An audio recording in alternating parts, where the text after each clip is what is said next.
악명 높은 구두쇠를 바꾼 농부의 지혜. 옛날 어느 마을에 두 사람이 있었습니다.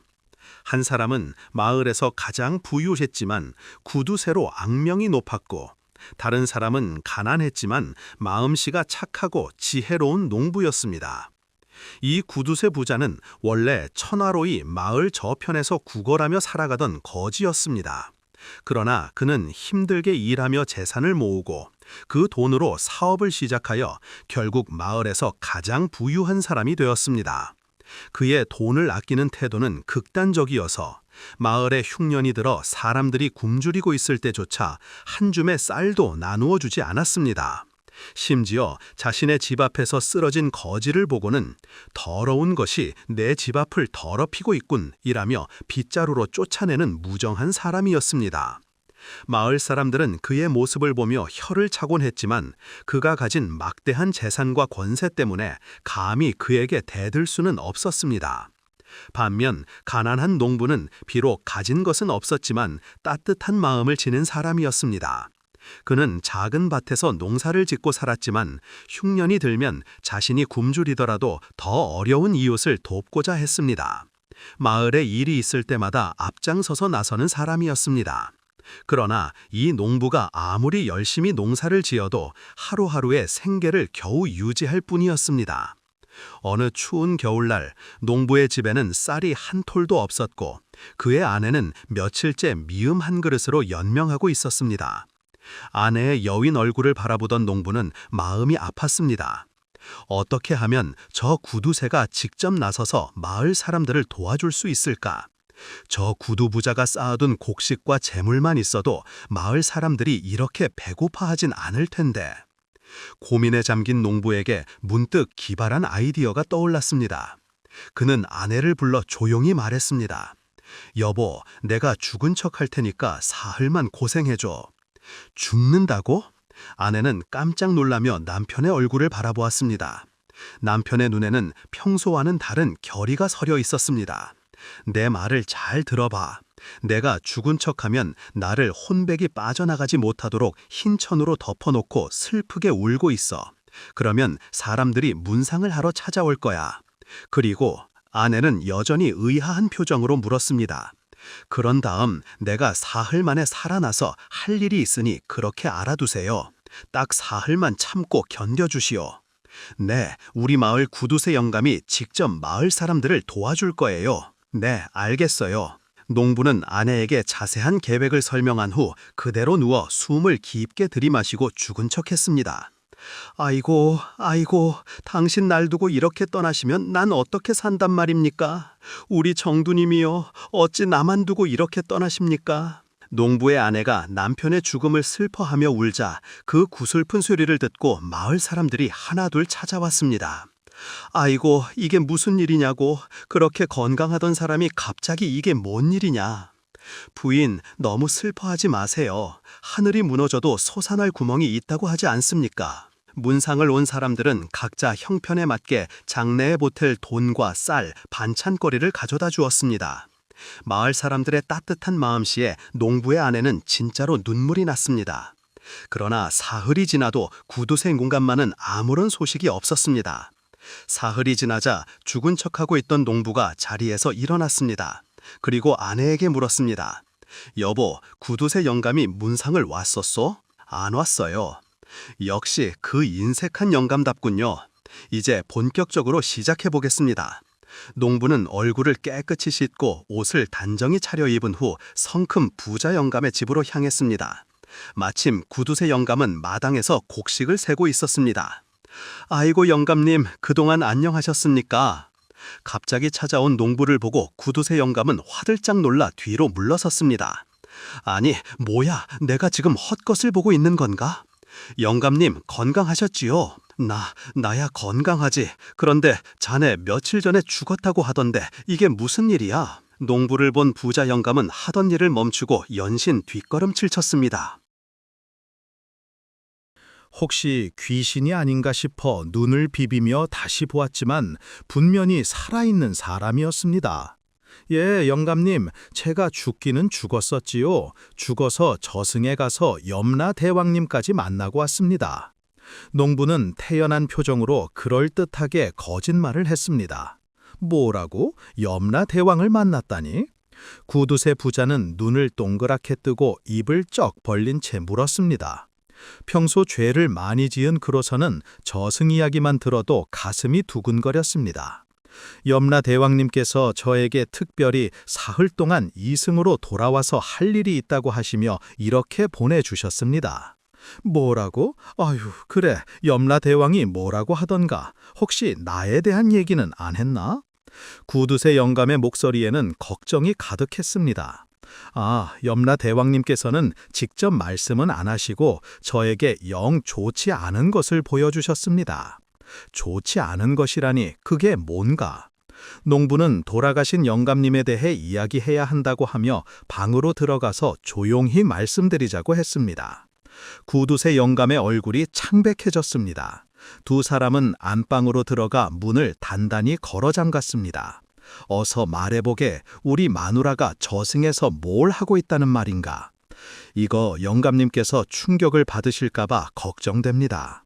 이 사람아, 그게 무슨 말인가? 왜 말을 하다 마라. 어서 말해주게. 왜 답답해 죽겠네. 그럼 화내지 마시고 들으십시오. 아니, 어서 말하게. 농부는 한 번 더 주위를 둘러보더니 목소리를 낮춰 말했습니다. 사실은 마님께서는 저승에서 저 동네에 살던 백정과 부부가 되어 살고 계셨습니다. 뭐라고? 그 백정놈하고? 그 재작년에 죽은 그 산도적 같은 백정놈 말하는 거야? 예, 그렇습니다. 부자 영감은 하늘이 무너지는 듯한 충격을 받았습니다. 조선시대 백정은 가장 천한 신분이었기 때문입니다. 그런 백정과 자신의 부인이 혼인을 하였다니 망신도 이런 망신이 없었습니다. 충격을 받은 부자 영감의 표정에 농부는 더욱 신이 나서 말했습니다. 그뿐만이 아닙니다. 마님께서 그 백정과 너무 행복해 하시더군요. 아, 이승에서는 영감님과 어쩔 수 없이 그냥 살았지만 저승에서는 진정 사랑하는 사람과 만났다고 하시면서 영감님은 힘도 없고 체력도 약하고 그런데 그 백정은 아주 힘도 세고 체력도 좋고 아주 행복하다고 하셨습니다. 예, 아이고, 이럴 수가. 그 여자가 그런 생각을 품고 있었다니. 부자 영감은 방 안을 이리저리 돌아다니며 머리를 쥐어뜯었습니다. 그러자 갑자기 눈을 희번떡대며 농부에게 물었습니다. 자, 여보게, 이 얘기를 또 다른 누구한테 했나? 아, 아니요. 아직 아무에게도 말하지 않았습니다. 하지만 염라 대왕님께서 이 소식을 마을 사람들에게 다 알리라고 하셨습니다. 뭔 소리야? 아, 그딴 소식을 왜 알려?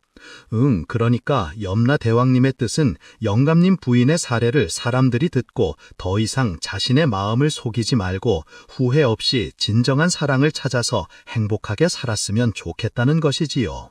아니, 뭐 이런 개풀을 뜯어먹는 소리가 다 있어. 안 돼. 절대 안 돼. 그런 망신스러운 얘기가 퍼지면 난 어떻게 살겠나. 염라 대왕이 내 행복은 안중에도 없는 게냐? 아, 그럴 리가요. 영감님께서도 진정한 사랑을 찾으시면 되죠. 진정한 사랑, 사람은 개뿔. 아휴, 안 되는데. 그런 이야기가 퍼지면 나는 얼굴을 들고 살 수가 없는데. 그 와중에 어떻게 사랑을 찾아? 농부는 입가에 피어오르는 웃음을 애써 숨기며 물었습니다. 그럼 어떻게 하시겠습니까? 제가 이걸 마을 사람들한테 말을 할까요, 말까요? 저도 염라 대왕님께 명을 받고 온지라 이거 그냥은 안 될 것 같은데. 아유, 이보게, 내가 자네가 하라는 대로 다 할 테니까 아무한테도 이 얘기는 하지 말아주게. 자네가 원하는 게 뭔가 다 해주겠네. 부자 영감은 무릎까지 꿇으며 애원했습니다. 아, 그럼 제가 원하는 일보다는 염라 대왕님께서 원하실 만한 일을 해야죠. 저는 염라 대왕님의 명을 받아왔는데 그 명을 수행하지 않게 되는 거니까 그럴 만한 이유가 있어야 되지 않겠습니까? 농부는 잠시 생각한 후 이어서 말했습니다. 이럴 테면 영감님께서 제가 그 사실을 말하지 않는 대가로 마을 사람들을 도와주시는 거죠. 그러면 덕분에 마을 사람들이 행복해질 테니까요. 염라 대왕님께서 바라시는 게 바로 사람들의 행복이거든요. 뭐 이래 하나 저래 하나 행복하기만 하면 되지 않겠습니까? 예? 무슨 말인지 이해가 가셨어요? 그래. 그거면 되는 건가? 알겠네. 알겠어. 예. 그럼 저 잘 좀 부탁드려요. 저도 저승에서 입장이 안 좋게 되면 곤란하니까요. 아이, 걱정 마라. 농부가 다녀간 후 부자 영감은 마지못해 쌀 몇 가마니를 사람들 집 앞에 갖다 놓고 도망치듯 돌아왔습니다. 하지만 농부는 그것으로 만족하지 않았습니다. 농부는 부자 영감을 다시 찾아와서 말했습니다. 주 영감님, 제가 염라 대왕님께 잘 얘기를 해봤는데요. 염라 대왕님이 알겠다고는 하셨는데 지금처럼 말고 영감님이 직접 사람들과 이야기하고 무엇이 필요한지 물어보고 도와주라 하셨습니다요. 아이고, 꼭 그래야 하나. 싫으세요? 그럼 할 수 없고요. 아니, 안 싫어. 좋아. 좋지. 할 수 없이 영감은 마을 사람들을 직접 찾아다니며 필요한 것은 없는지 도와줄 것은 없는지 묻기 시작했습니다.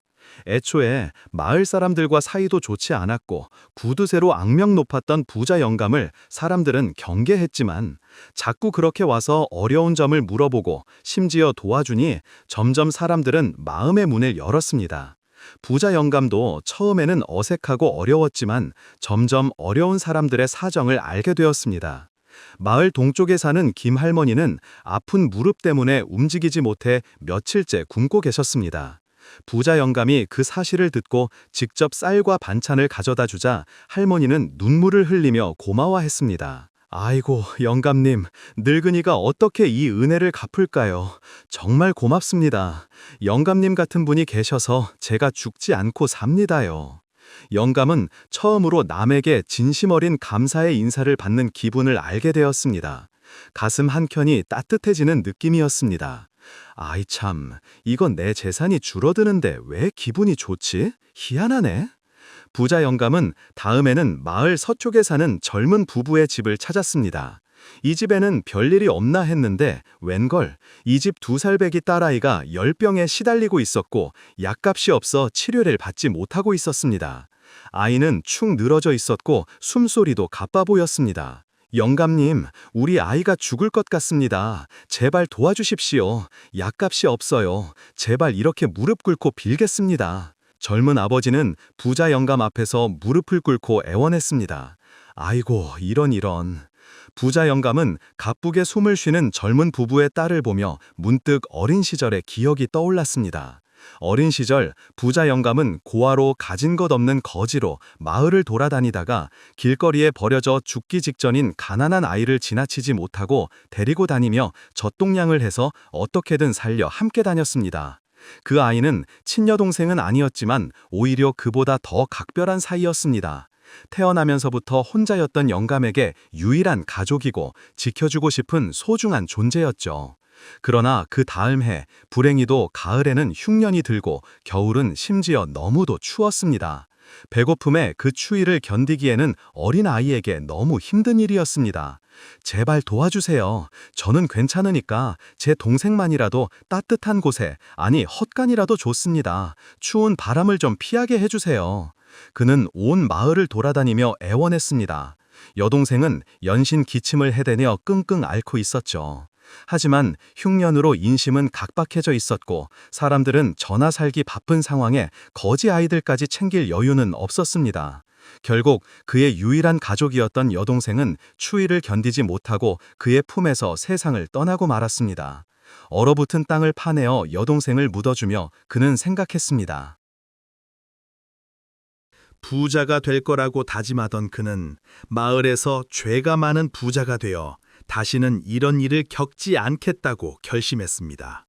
또한 부자가 된 뒤에는 그 누구에게도 베풀지 않겠다고 마음속으로 다짐했습니다.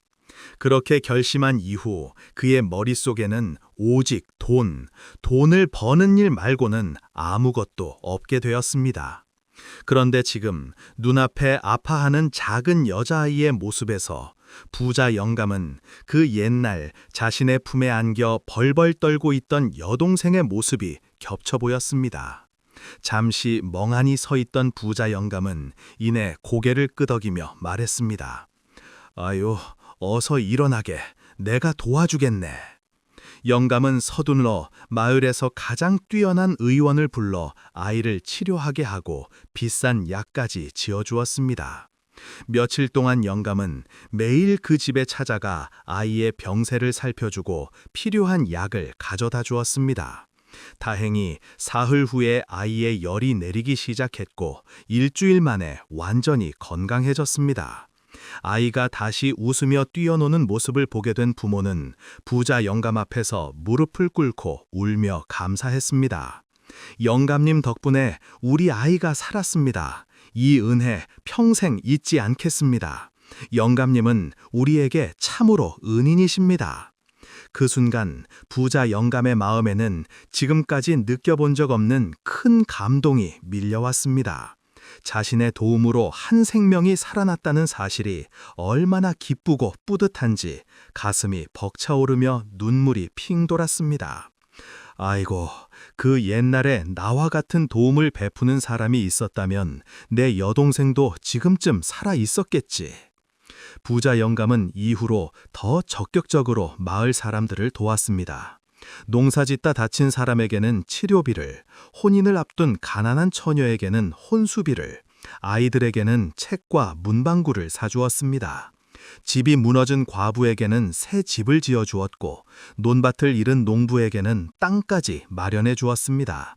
그렇게 점점 부자 영감은 변해갔습니다. 처음에는 마지못해 하던 일들이 이제는 다음에는 또 어떤 도움을 줄까 기다려지기까지 했습니다. 아침에 일어나면 자신도 모르게 오늘은 누구를 도와줄까 하는 생각부터 드는 것이었습니다. 사람들의 고마운 인사와 밝아진 얼굴을 보는 것이 너무나 좋아졌습니다. 마을 사람들도 변했습니다. 이 부자 영감을 보면 진심으로 존경하며 인사를 전했고 길에서 만나면 영감님 덕분에 잘 살고 있습니다. 감사합니다 영감님 하며 고마워했습니다. 예전에는 두려워하기만 했던 아이들도 이제는 부자 영감을 보면 달려와 할아버지 하고 부르며 반겨주었습니다.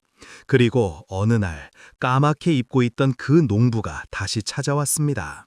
영감은 그날도 마을을 돌아다니며 사람들을 도운 후에 집에 돌아와 쉬고 있었습니다. 농부는 그동안 마을 사람들에게 부자 영감이 변화된 모습을 전해 듣고 이제는 진실을 말해줘야겠다고 생각하고 찾아온 것이었습니다. 영감님, 사실 저는 죽은 적이 없었습니다. 제가 했던 모든 것이 다 거짓말이었죠. 뭐라고? 영감은 깜짝 놀라긴 했지만 이상하게도 화는 나지 않았습니다. 농부는 계속 말을 이었습니다. 그것이 영감님께서 평생 인색하게 사시며 어려운 이웃을 외면하는 것을 보고 이런 방법을 쓴 것입니다. 하지만 이제 느끼지 않으셨습니까? 남에게 베푸는 것이 얼마나 아름답고 보람있는 일인지요. 부자 영감은 잠시 말이 없었습니다. 그는 그동안의 일들을 다시 한번 떠올려 보았습니다.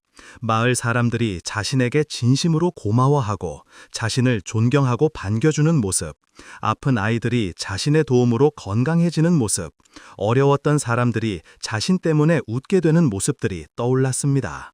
그리고 그동안 돈만 쌓아두며 살았던 자신의 삶이 얼마나 허무하고 의미 없는 것인지, 지금처럼 사람들을 도우며 사는 것이 얼마나 의미 있고 행복한 일이었는지 깨달을 수 있었던 지난 며칠이었습니다. 부자 영감은 문득 하늘을 보았습니다. 그 하늘의 구름은 마치 어린 시절 함께했던 여동생의 아름다운 미소와 같아 보였습니다. 구두의 영감은 화를 내기는커녕 허허허 웃다가 갑자기 일어나서 농부에게 깊이 고개를 숙였습니다. 고맙네. 내가 그동안 참으로 어리석게 살았어. 헌데 자네 덕분에 진정한 삶의 기쁨과 보람을 알았네. 고맙네. 정말 고마워. 부자 영감의 목소리에는 진심 어린 감사가 담겨 있었습니다. 예, 영감님. 농부는 부자 영감의 너무나도 달라진 모습에 당황했지만 이내 함께 고개를 숙이며 말했습니다. 죄송합니다. 어찌되었건 속인 것은 속인 것이니 혹시 죄를 물으시겠다면 달게 받겠습니다. 그러자 부자 영감은 고개를 저었습니다. 아니야, 무슨 소리야. 자네는 내 은인이야. 나에게 새로운 세상을 알려준 은인이지. 이제부터는 누가 시키지 않아도 계속 이렇게 살 것이야. 이런 행복이 세상에 있는 줄 미처 몰랐네. 농부는 그런 부자 영감의 변화된 모습을 보고 집으로 돌아갔습니다. 그 후로 구두의 부자 영감은 진심으로 마을 사람들을 계속 도와주었고, 농부도 열심히 농사를 지으면서 마을의 여러 문제들을 지혜롭게 해결해주는 든든한 기둥이 되어 주었습니다. 이후로 마을 사람들의 얼굴에는 웃음꽃이 피어났고 서로 도우며 잘 살게 되었다고 합니다. 마을을 구한 메밀묵의 여인. 옛날 어느 깊은 산골 마을에 오랜 가뭄이 들었습니다. 하늘은 구름 한 점 없이 새파랗기만 하고 뜨거운 햇볕이 하루 종일 내리쬐어 논밭의 흙이 거북의 등처럼 갈라지고 말았습니다. 마을 사람들은 봄에 정성껏 모내기를 했지만 비 한 방울 내리지 않아서 파릇파릇하던 어린 모들이 누렇게 타들어가고 있었습니다. 마을 어른들이 느티나무 그늘 아래 모여 앉아 한숨을 푹 내쉬며 걱정이 이만저만이 아니었습니다. 이러다가는 올해 농사를 다 망치겠구만. 아이고, 하늘에서 비라도 좀 내려주면 좋을 텐데. 이런 가뭄은 처음 봅니다. 이 어쩌면 좋겠어. 마을 사람들은 머리를 맞대고 의논하다가 마을 근처를 흐르는 강에서 물기를 끌어오기로 했습니다. 강에서 물을 끌어오는 수밖에 없겠어. 좋은 생각입니다. 모두 힘을 합쳐봅시다. 젊은 장정들이 모두 몰려나와 곡괭이와 삽을 번쩍 들고 밤낮으로 땅을 팠습니다. 으쌰, 으쌰, 으쌰라! 구령 소리가 산골짜기에 메아리 쳤지만 오랜 가뭄에 흙이 돌덩이처럼 단단하게 굳어버려서 쉽게 물길이 생기질 않았습니다.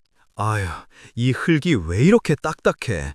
곡괭이 날이 다 부러져 나가겠어. 며칠이 지나도록 일이 진척이 되지 않자 마을 사람들이 다시 모여 앉았습니다. 그런데 그때 한 여인이 손을 들었습니다. 남편을 잃고 자식마저 잃어서 홀로 된 몸으로 이 마을에 온 지 얼마 되지 않은 가련한 여인이었습니다. 저기 말씀 좀 드려도 될까요? 모든 사람들의 시선이 그 여인에게 쏠렸습니다. 마을에서 메밀 서마를 모아주신다면 제가 물을 얻을 방법을 찾아보겠습니다. 여인의 말에 마을 사람들은 서로 얼굴을 바라보며 웅성웅성 수근거렸습니다. 저 얄팍한 여인이 무슨 수로 젊은 장정들도 못한 일을 어떻게 하려 그래? 그래도 미치지 않으면 보겠어. 아휴, 손해지 손해. 메밀 서마를 갖다 준 건데. 그때 마을 이장이 나서서 말했습니다. 좋습니다. 메밀 서마쯤이야 무엇이 어렵겠습니까? 모두들 집에 있는 메밀들을 좀 가져오시오. 이장의 말에 마을 사람들은 너도 나도 집으로 달려가 메밀을 긁어 모아 가져다 주었습니다. 여인은 그 메밀을 받아들고 깊이 인사를 한 뒤에 말했습니다. 고맙습니다. 절 믿어주셔서 꼭 좋은 결과가 있을 것입니다. 해가 지고 다리가 뜨자 여인은 부엌에 들어가 불을 지폈습니다. 보글보글 큰 솥에서 메밀이 끓어오르는 소리가 밤새 들려왔습니다. 여인은 한숨도 자지 않고 정성스럽게 메밀묵을 만들었습니다. 새벽 무렵 고운 메밀묵이 큰 솥 가득 완성되었습니다. 여인은 그것을 지게에 지고 소리를 내며 강가로 향했습니다. 은빛 달빛이 강물에 반짝반짝 비치는 강가에서 여인은 정성스럽게 메밀묵을 불에 뿌렸습니다. 하얀 메밀묵이 철썩철썩 강물에 퍼져나가는 모습을 지켜보던 마을 사람들은 고개를 절레절레 흔들었습니다. 아휴, 저 여인이 저 제정신이 아니었던 것이구만. 귀한 메밀로 만든 묵을 강에다 뿌려버리다니 돈이 그냥 물에 둥둥 떠내려가는군.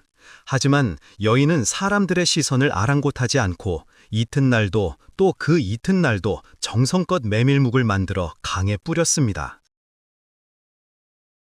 그렇게 사제가 되는 날 새벽, 한 농부가 눈에 물을 대러 나갔다가 오! 하고 깜짝 놀라더니 마을로 정신없이 달려와 외쳤습니다.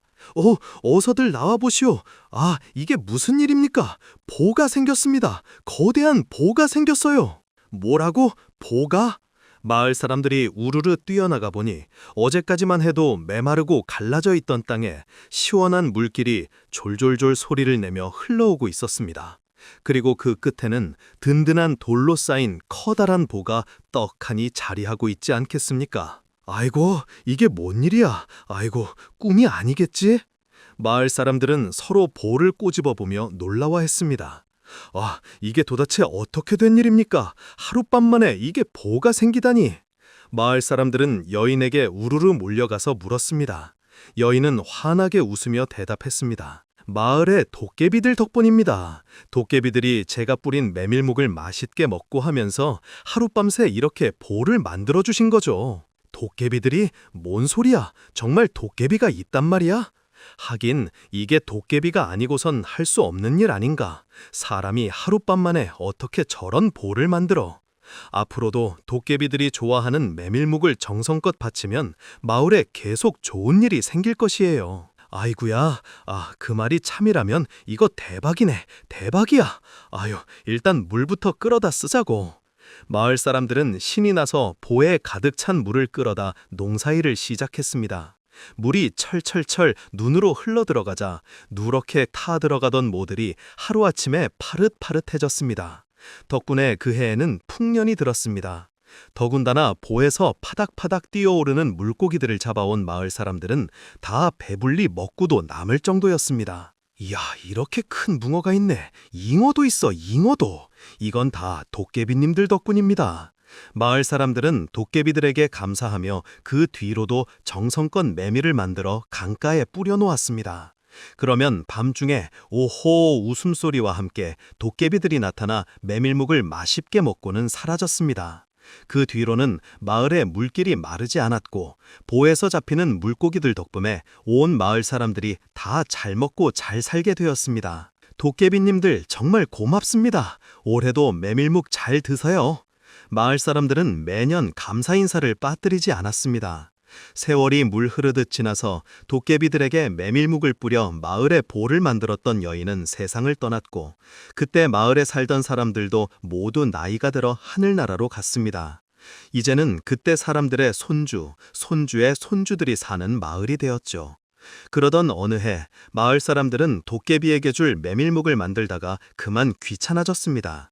에이, 우리가 언제까지 이런 걸 해야 합니까? 조상님들께서 하던 일이라지만 매번 너무 번거로워요. 그러게, 대충대충 하면 안 되나. 점점 사람들은 게으름을 피우며 메밀묵을 대충 만들었습니다.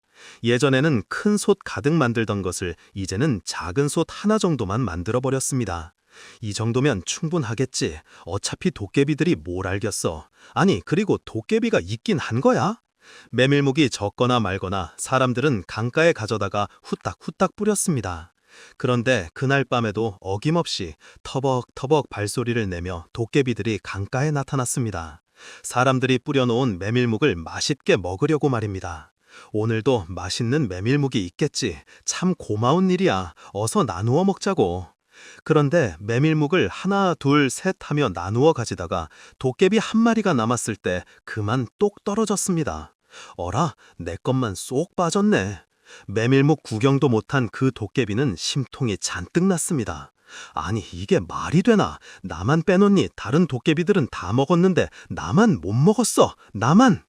화가 잔뜩 난 도깨비는 쿵쿵 발을 구르며 보로 달려갔습니다. 그리고는 주먹을 꽉 쥐고 보에 집어넣었다가 빼고는 휙 사라져버렸습니다. 이튿날 사람들은 보뚝에 떡한 구멍을 발견했습니다. 아이고, 저게 뭐예요? 뚝 한가운데 구멍이 났으니 어떻게 하지? 물이 쫄쫄 새어나오고 있는 상황에서 사람들은 모두 어쩌지 하며 어쩔 줄을 몰라 했습니다. 저렇게 구멍으로 물이 계속 새어나오면 결국 보가 터져서 그 안에 있는 물이 마을을 덮치지 않을까 걱정한 것이죠. 그런데 그 이튿날에도 보의 상태는 멀쩡했습니다. 그저 주먹만한 구멍에서 물이 똑똑 조금씩 새어나올 뿐이었습니다. 마을 사람들은 모두 놀란 가슴을 쓸어내렸습니다. 그리고는 서로 마주보며 다짐했습니다. 아유, 이걸 아무래도 우리가 게으름을 피워서 도깨비님들이 화를 내신 것 같은데 이제부턴 절대 게으름 피우지 말고 예전처럼 메밀을 많이 만들어서 바칩시다. 맞습니다. 예. 아, 조상님들이 괜히 이걸 해오신 게 아니에요. 다시는 이런 일이 없도록 해야겠습니다. 그러나 웬일인지 이후로는 보에서 물고기가 단 한 마리도 잡히지 않았습니다. 어라, 물고기가 어디 갔지? 아, 전날까지만 해도 물고기들이 잔뜩 헤엄치고 다녔는데 눈을 씻고 찾아봐도 물고기는 한 마리도 없었습니다. 게다가 구멍으로 물이 똑똑 새어나가더니 해가 갈수록 보의 물이 점점 줄어들었습니다. 물이 자꾸 줄어들어요. 이러다가 이거 다 말라버리는 것 아닙니까? 안 되겠어요. 누가 가서 저 구멍을 메웁시다. 마을 사람들 중 젊은 장정 몇이 구멍을 잘 메웠습니다. 하지만 그 다음 날에도 어김없이 구멍은 뚫려 있었죠. 메워도 뚫리고 메워도 뚫리고 아무 소용이 없었습니다. 그리고 몇 해 뒤에는 보 안에 있던 물이 다 빠져나가 버렸습니다. 바짝 말라버린 보 바닥에는 갈라진 흙만 잔뜩 남아 있었습니다. 아유, 이를 어째. 우리가 게으름을 피우지 말고 조상님들이 하시던 걸 계속 열심히 했어야 했는데. 사람들은 잠깐의 게으름을 부린 것을 후회했지만 이미 되돌릴 수 없는 상황이었습니다. 결국 물이 모두 사라지자 그 마을에서는 아무도 살지 못할 지경이 되어버렸습니다. 사람들은 하나 둘씩 다른 곳으로 떠나가고 마침내 그 마을은 쓸쓸한 빈 마을이 되어버렸다고 합니다. 신의 손을 만든 어머니의 믿음. 볼티모어 동쪽 빈민가에서 총성이 밤하늘을 가르고 지나가는 골목길에서 한 아이가 고개를 푹 숙인 채 집으로 향하고 있었습니다.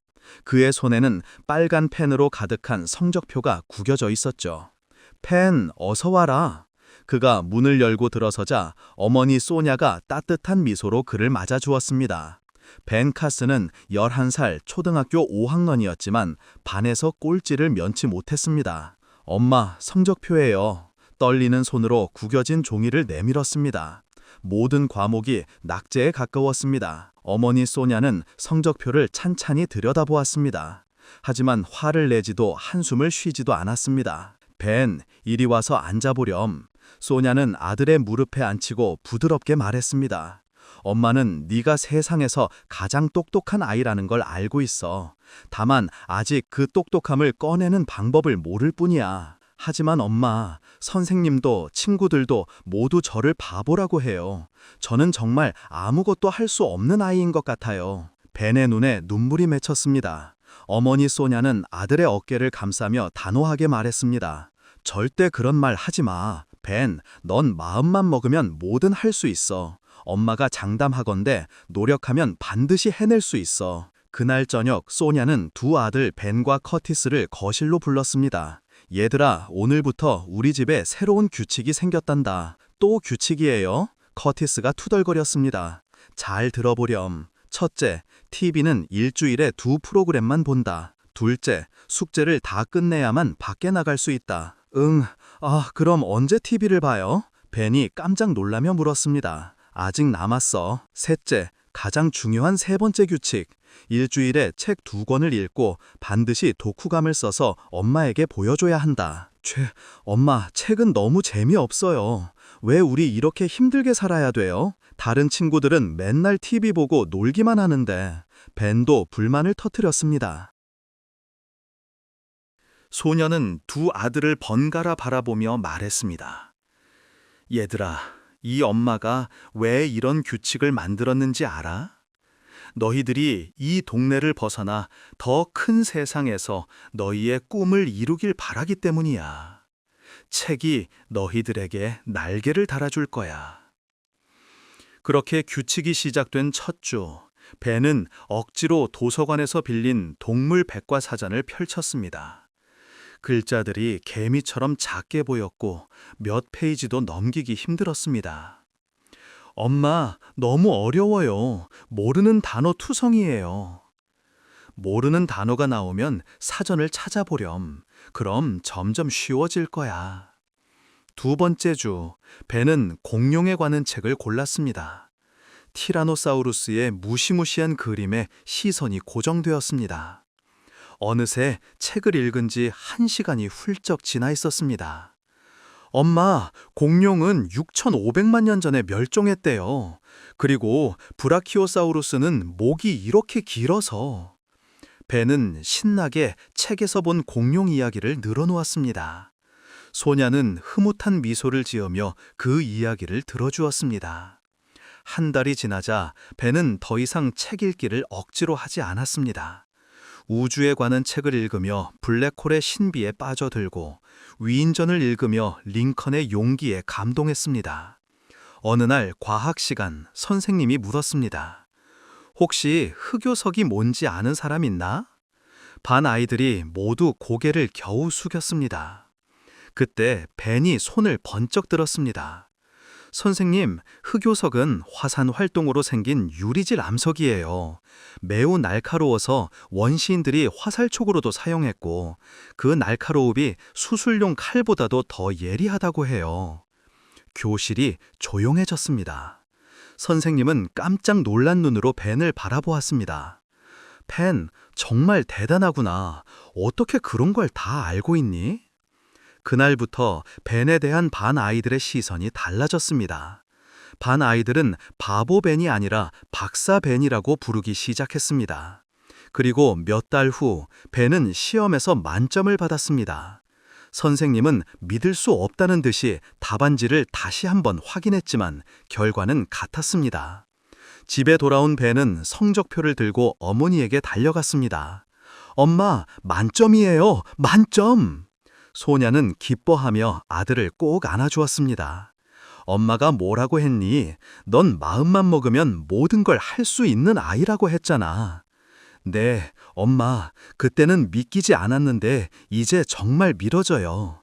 책을 읽으니까 세상이 이렇게 재미있고 공부가 이렇게 재미있는 줄 알게 되었어요. 그렇게 시간이 흘러 벤은 고등학교를 우등생으로 졸업하고 명문 예일대학교에 진학했습니다.